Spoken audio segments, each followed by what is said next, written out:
All right, another day here, back in the shop, working on this square body. We got the dash glued up, it's set overnight. I'm gonna unclamp the dash, start getting ready to install it. I need to put the emblem on, put the AC vents back in, and then it's ready to slide in there. And then I've got the gauge cluster hooked up rough, and it's all working. I gotta put in my oil sending unit, my temperature sending unit on the engine, run those wires, make them look nice. It's buttoning up time, man. I'm gonna bring you along on today's work. Chase and his wife are on a vacation, so it's just me and Wes here at the shop. Y'all come on, check out what we're doing. We try to keep you updated on every step of the way on this truck, and we're nearing the completion, the final video on this thing before we're actually enjoying it. So, well, we got it all unclamped, and I think we've got the best result you can get with this dash. Without modifying it any, probably not having good luck with all that. We got a pretty good result so far. I haven't put it in the truck, but check it out. It's not wavy. A lot of them I've seen have been super wavy, and we'll see what time does to it, but it looks good. So let's put a couple of the pieces on it and get it in the truck and see what it looks like in there.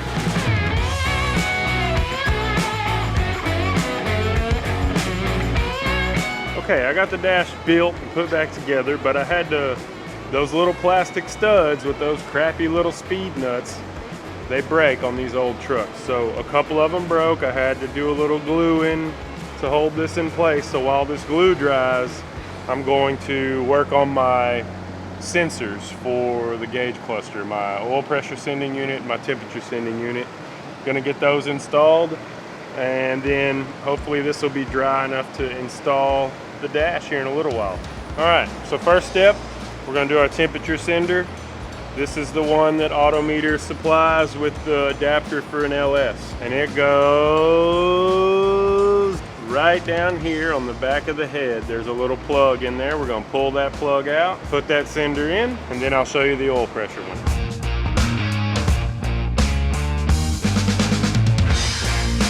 Okay, temperature sender is in. Just need to run the wire to it. Now I'm gonna do the oil sending unit. It is, when we started this, I thought we were gonna use the factory sensors to give a signal to this AutoMeter cluster, but that's not how it works. Had I have known that, I would have put these in prior to installing the engine, because this oil sender is on the very back of the intake back there.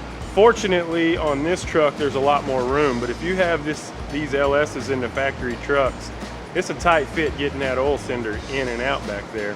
I've changed mine. But, so now I'm gonna do the knee bending back braking part and get this oil sender pulled out and the new one put in. It's quite large, but hopefully it fits in there. We're finna find out.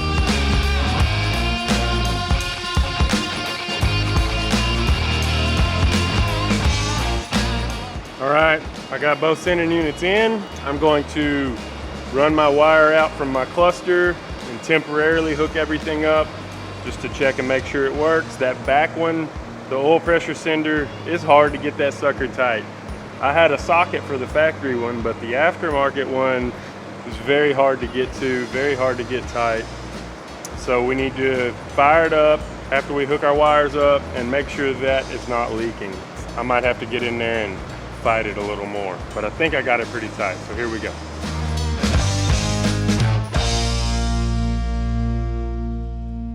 Okay, it's moment of truth time. So let's get in here and see if we've got oil pressure and if we're starting to make some water temp. I've got this just set down here on the floor right now, and then it's still madness up here and in the floor. So let's get her turned on. Everything's fired up. Let's give her some gas. Oh, look at the oil pressure go.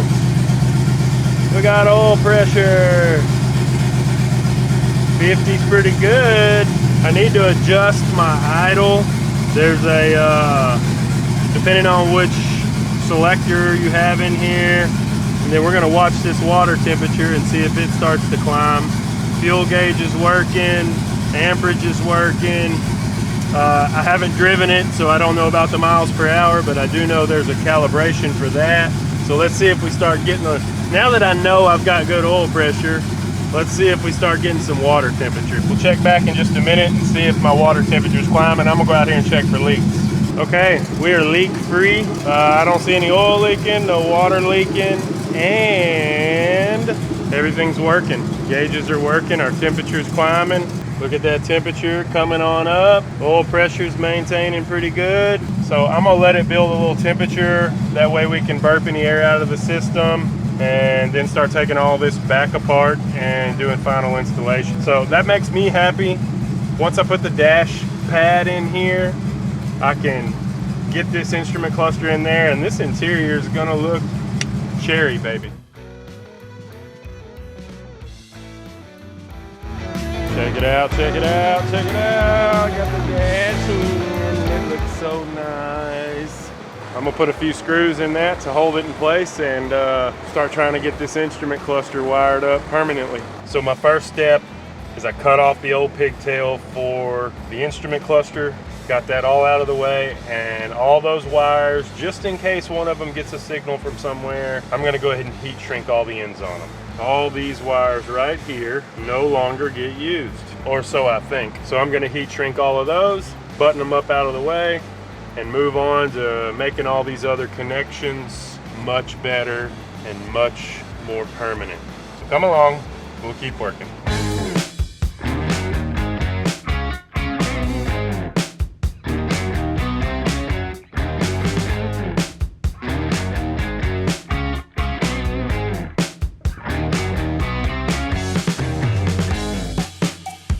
So let me show you what I got. I've started soldering. Look at my setup here. I've got my soldering rig in the end of my roll around with a camera behind that facing in here and a camera over there facing over there. But I'm starting to solder all of these connections for the instrument cluster. I've gotten about 6 wires done, and remember I told you Chase was on vacation? Well, Chase has kitty cats in his house, and they accidentally locked the wrong lock on the door, so the person who's supposed to feed the cats can't get in there to feed them. So I gotta go be a burglar and break into Chase's house so they can feed the kitty cats. So I'm gonna go do that.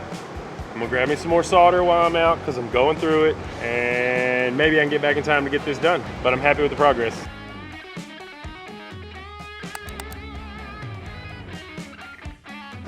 I'm back after a successful B&E at Chase's house. I got the door unlocked so they can feed his kitty cat. So I got some more solder. I'm gonna jump back in here and keep soldering wires until I gotta go home. So y'all come along, check it out. I'll show you as much of this boring coverage as I can.